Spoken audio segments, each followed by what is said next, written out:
One thought carried him through the entire ordeal, and that was he would not cause Madison any further duress than she had already gone through. Her scream for help pierced through his heart to his soul. The fear and helplessness he heard hurt him more than any bullet ever could. When they pulled him from the car, he allowed himself to slip in a slight trance-like state, where he could be awake and alert if necessary, but would be able to lower his body functions to prevent further damage. It also helped with some of the pain, though not much. When her mother touched him, her darkness spread through his body like a black plague, and every fiber of his being exploded in agony. The slightest touch forced him to relive every heartache he'd ever experienced. In those moments, his mind replayed the scene where he watched his ward lay limp from the abusive attack from her father. Then, like a movie stuck on repeat, he remembered his first few moments on Earth, the first time he stood without wings, before he realized he still had them.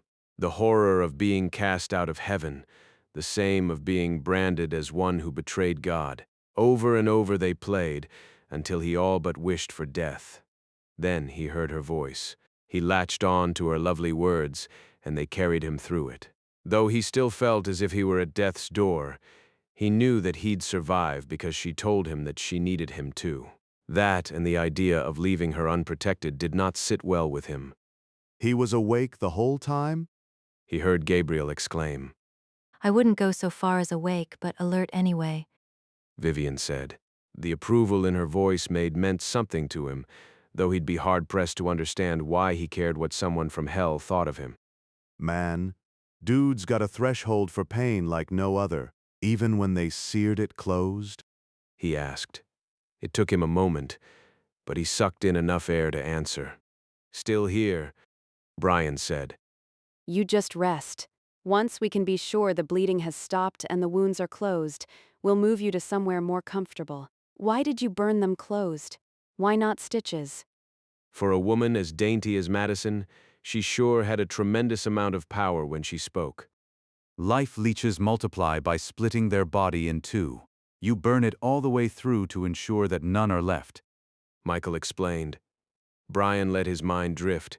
He knew all about life leeches. He'd seen them in another disgraced angel who had deserved their punishment. It had been about 4 years ago, not long after his own fall. An angel can sense another, even after they have joined the ranks of those who can no longer enter heaven. He'd been in a small apartment. It had been all he could afford at the time before he learned how to support himself, when out of the blue, his door was kicked open, and a marked angel sauntered in as if he owned the place.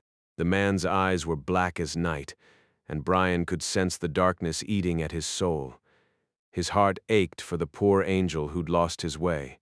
When the man attacked, Brian could not bring himself to retaliate. He waited till the creature tired out, then subdued him. He noticed the bullet wound that had ripped into his right shoulder. He couldn't figure out why the angel had attacked him or what he wanted, but when he cleaned the wound, black slugs began to crawl out of the wound. Thanks to many child wards, he knew that slugs and salt were not going to be good friends anytime soon. He poured salt in the wound and packed it in until no other slugs attempted to escape their prison. He took the one that tried to escape and put it in a jar. To his amazement, the one had split into two, and then again until the jar could barely contain the massive number of slimy critters. Though he didn't know it at the time, the angel who'd broken Brian's body had been polluted with them. In what turned out to be his last lucid moment, the angel begged Brian to burn his body before he lost what little light Brian had helped him hold on to. Then he died, and Brian performed the grisly task. Madison might not know it, but she saved him from a similar fate. He'd been so focused on her well-being that he hadn't allowed his own to be overcome by the forces that were intent on invading. His body hurt. Not just a throb, but a full-blown, white-hot pain with every breath. Each heartbeat sent pain throughout his system.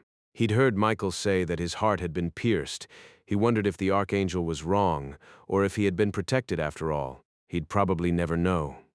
"Water, please," he whispered. He needed something, anything to cleanse the idea of nasty, life-sucking bugs feasting on his insides. Just the thought made him want to endure Vivian's touch once more to ensure they were all gone.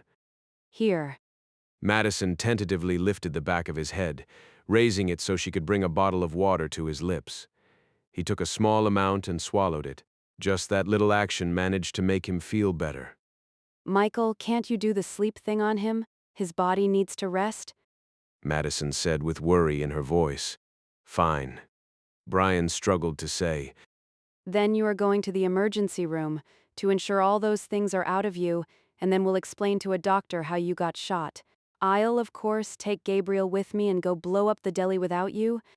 Madison said. Mean, Brian replied. I'm so up for blowing things up. Just say when, princess. Gabriel replied. What's it going to be, Brian? Rest or hospital? Madison asked. Rest.